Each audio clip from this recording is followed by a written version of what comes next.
everyone. Welcome to Mrs. Guevara's Story Corner. I'm Mrs. Guevara, and I'm so glad you're here with me today. I wonder who else is coming. Maybe a special helper. Special helper, who's my special helper? Special helper, let's find out. Hello! What? This does not look like someone in my normal lineup. Breaking it up. Boys and girls, pleased to meet Mr. Guevara that we're going to call today Simon. Welcome, Simon. Hi, everybody. Welcome. I'm glad you're here with me today, and this is my story corner. It's so fun. I know you've been wondering what it's all about. One of the first things we like to do is give some heart outs. Can you make a heart? Yeah. Sign language for heart, actually, we can draw a heart on our chest. But a heart out today goes, first of all, to Jamie. Jamie, you have been doing so great. I got that video of you on your scooter, and I heard about all the learning you've been doing, you and your brother Dylan. Heart outs to you both. And to Mrs. Kaminsky's neighbor, Grace. Grace, have you been watching? Welcome. I'm glad you're here. How about some real special friends in kindergarten? If you've been watching and following along and doing your e-learning like Liera, great job. And then a little farther out to my family, my nieces and nephews, I'm thinking of a birthday girl named Violet, Ezra and Sylvia down in Texas, and Joshua in Michigan. Thanks for watching today. Heart outs to all of my watchers today. Everyone learning heart outs from Simon and I today. Well, we've been talking this whole week about a big word that starts with a capital R, and it's responsibility. And the way we've talked about responsibility, we've been saying it's doing the things we should do in front of or over the things we really want to do. That's good. And we said yesterday that even when we do the things we should do, we actually get more joy, we're happier than if we just do all the things that we only want to do. You know, sometimes it's a hard thing to do, but sometimes we actually do want to do the things we should do, and they're kind of combined.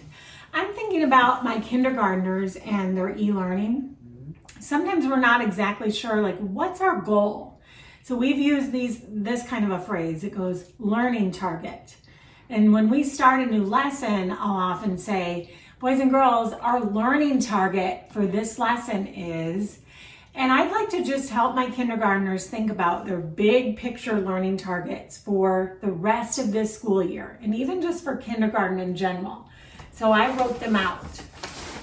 Here they are. Maybe Simon, you can help me read some of them, okay? All right. First of all, at the end of this school year, we are hoping that we would, can you read that first one? It says, I can read a level D or higher. Learning targets usually are I can statements. So if you're someone in kindergarten who is already mostly reading level D or higher, we know how the alphabet goes. A, B, C, D.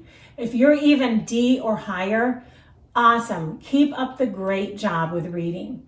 If you're not quite to a D yet, then that means that you're going to just keep unplugging. Reading every day if you can. Out loud is sometimes the best way. And using your which finger, your pointing finger as you go, capturing those words. What's our second one, Simon?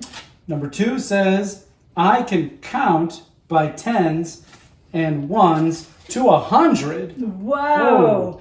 I put a couple zeros inside of those zeros because if you can count to 100 by ones, sometimes the hardest part is just getting through the teens, and that would be like 17, 18, 19, get all the way to 20, and then keep on going. And then when we know how to count by tens, when we get stuck at like 29, then we can go like this, 10, 20, 30.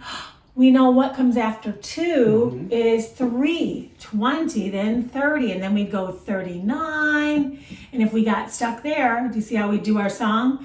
10, 20, 30, 40. Yeah. And then we go 39, 40. Can we sing the whole 10 song real quick? Sure. All right, here's how it goes. 10, 20, 30, 40, 50, 60, 70, 80, 90, 100. Yeah. And so many of you are close to getting all the way to 100 or even way beyond. Awesome job, guys. What about number 3? Number 3 says, I can read and spell my red words. Those are our list of sight words, and it has 25 that are kind of in a bold, and then it has 25 more that are kind of bonus words. If you've gotten all the way up to those first 25, that's really our kindergarten goal, that you could read them, spell them, and start to use them inside of your writing. What about number 4? Number 4 says, I can write my story across the pages. And I see a hand and a pencil here, but I don't know what that means. I'll help you with that. Now, if you make your hand like this, kind of like a mitten hand, but where your pinky's separate and your thumb, we usually say our thumb is like the beginning of our story, then the middle of our story, and then the end. So we can first think about, what do we want to write about? What's going to be our first thing we write, then the middle, and then the last. So our hope would be, our learning target, thinking about maybe even 3 sentences on a page, and even working to add pages to our stories or to our writing. So we're trying to get not just a picture about our writing, but being able to add our words, even our red words, inside of our writing. And that's part of our kindergarten learning targets. What's that number 5? Number 5 has a big word in it, but let's see if I can get there. It says, I can show respect, responsibility, and safety. Aww. Now this is one that's not really about our academics, not really so much about what we learn and what we can do with a book or with a pencil or counting. This is what kind of a person we are, but it impacts all of our learning. Can we be respectful to our friends, to our siblings, our sisters and brothers, Parents, to parents, to our neighbors? Can we be safe when we're doing things around the house and at school? These are how we do kindergarten, how we do life. And this is one of our biggest lessons we'll carry with us the rest of our lives. That's a good one. Yes. And then our purple bonus down here in the star. Oh, I love bonuses. This one says, I can enjoy learning new things every day. I feel like this is why I teach kindergarten. If you're not loving to learn, then it's really a bummer. And so that's why I do Mrs. Guevara's Story Corner. That's why I love to have puppets and a song. Because even as we learn, shouldn't we have a great time? Yeah. And really our should do's can turn into want to do's, right? And so now we've done one of our should do's. Our second one of our should do's is we really should read a story in the story corner, right? That's my favorite part. Okay, and then we'll get a couple of things for dessert after our story. Okay. Do you have a story that you brought? Yes, I do have a really special story. All I right. brought it with me right here. Let's go. It's such an awesome book. It's called Chico the Brave. Now, I have to give one more heart out on this because I know Lucas has a dog named Chico. Oh, really? Yeah, Wow. So this isn't a dog. This looks like a peep you might eat for Easter. Yeah, he does. Doesn't he? We won't eat him. We'll read about him. We'll eat, not Chico eat, the Brave. we will read. Okay. Can I help you and do some of the voices? Yes. How Great. about you do most of the reading and maybe I just be Chico? That sounds good. Okay. Okay, here we go.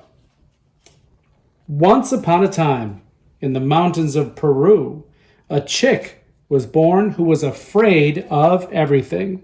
Yikes. That's what he's thinking, and even of getting out of the egg. And when I say he was afraid of everything, I mean he was afraid of everything. Help, I'm being followed. By what? His own shadow. His own shadow. This poor little guy was even afraid of his own shadow. One day, the chick's father decided something must be done. Chico, he said, have I ever told you the story of the golden chicken? I don't think so, said the chick. It sounds scary. The dad looks like he's trying to help. Not at all, said his father. The golden chicken is a good guy, a super bird. Whenever there's trouble, he, swoops down from those things, their mountains, like lightning and saves the day. said the chick. Yes, really. Now, why don't you go outside and play? Now he maybe is even scared of the golden chicken. So Chico went outside, but the world was just as scary as ever. Boy, he said to himself, being a chicken stinks. I wonder what makes the golden chicken so brave. And then he had an idea. I'll go ask him myself. So Chico packed himself a lunch and went out looking for the legendary bird. Ooh, we better look and see what's happening in this Yeah, there's some picture. clues there that there's some bad guys out there maybe or something. What does that W word say? Wanted. And it has the names of them. There's Wanted, this guy. It's like Lenny and Senor Cruz. Dad looks nervous too, I noticed. Yeah. So he walked and soon found himself surrounded by llamas. Excuse me. He said. Have any of you guys seen the golden chicken? The golden what? They all laughed. The golden chicken, said Chico from behind his sandwich. My dad says he's a super bird who lives in these mountains. Whenever there's trouble, he swoops down like lightning and saves the day. And they say in the picture here, they go, he's talking loco, which kind of means crazy. Totally. And they're laughing. Hee-haw, hee-haw. I like that this is called lemonade. Lemonade, yeah. Oh, that golden chicken, said one of the llamas. Why did you say so? Oh, of course we know him. He's a very good friend of ours. In fact, he lives up on the top of that mountain right there. The llama pointed to the tallest, scariest mountain the chick had ever seen. I don't think these guys are telling the truth. Oh, well, said Chico. Once I find that golden chicken, I'll never be scared again. And so the chicken began to climb. And climb. And climb. And climb. He climbed until there was no more mountain to climb. There was no golden chicken up there. There was nothing. There was only the sky. Then suddenly a mighty wind rose up and blew the chick right off the mountain and into thin air. And across the sky. And that's where he got an idea. Chico threw his wings wide and let the winds carry him. Before he knew it, the kid was soaring. Ta-da! But meanwhile, back at home, there was real trouble. You remember those llamas from a few pages ago? Well, it turns out they were the dreaded Llama Gang from Cachapampa, and they were turning the town upside down. Here, chicky. Look, up in the sky is a bird. It's a plane. It's Chico? Just then a shadow shot across the sky like lightning. Uh-oh, said one of the llamas. You think that's the golden chicken the kid was talking about? I don't know, said another llama. But let's not stick around to find out. And those terrible llamas were never seen again. But come to think of it, neither was our frightened little chick. For in the mountains of Peru, there a hero was born that day, and they call him Chico the Brave. That's me. Wow. Do you remember what the title of our book was? Chico the Brave. Chico the Brave. He sure was. Yeah, by Dave Horowitz. Good reading, Simon. Thanks. That's a good book. Oh, yes. You know, I always love that book. I enjoy the story of it. But I also like how Dave Horowitz, he drew a pretty simple bird. I think we could probably do a little dessert now. Something like that, yeah. And draw Chico. Let's see how he might look. I was thinking either this first page Oh, that's a good page of him, picture of him. or the very last one when he actually is pretty brave. Oh, Will you yeah. hold it up for I everyone will. to He's see? Flying Okay. through the air there, you see. Okay, I'm going to give it a try. Let's draw Chico here when he's brave and his dad is really proud of him. So we make the rainbow that's his head. almost all the way over the rainbow. Then we make this 3D shape almost, a cone. And that's going to be his beak. We finish the rainbow coming under. And now his tail, his little wing. Come back. And his happy mouth here. Smiling, open. His other wing coming over by his cone nose. And his feet. Just some straight black lines. Just like that. It's so good. Oh, thank you. But the most important part where we see that expression right in his two eyes. You think we can do that with some eyebrows too? Does that look like Chico? Yeah, it looks just like him. Oh, and if we get real fancy, we could probably even tuck some of his dad in here. Maybe even on this part. He has the same kind of a nose as Chico. All right, we'll work on that part later. Color it in, maybe. Yes, if I had my kindergartners here, I'd say, who wants to color him during centers today? And they might use my pastels for that orange on his nose and the yellow on his body. Boys and girls, you do this right at your house today. See if you can copy my Chico. Well, boys and girls, maybe you remember who came special today. Do you remember his name? That's right.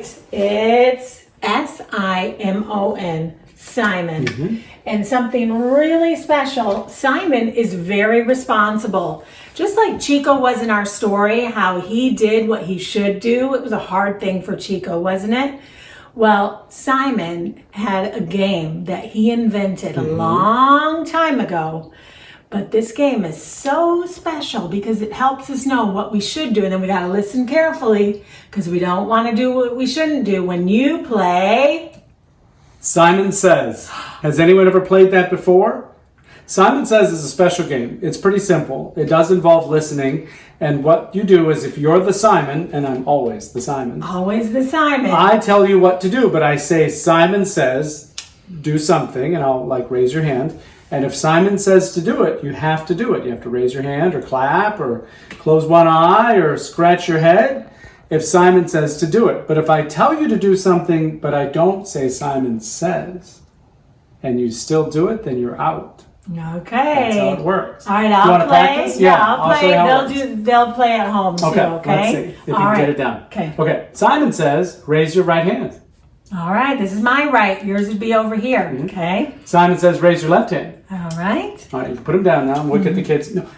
See, I got her because I didn't say Simon said, put your hands down. You have to listen for when I say, only move when I say Simon says. You want to try it again? I do. Okay. I already would have been out. Okay, Simon says clap. Simon says keep clapping. Okay, Simon says stop. Simon says put your hands on your knees. Great, now let's clap again. Good job. Did anybody clap?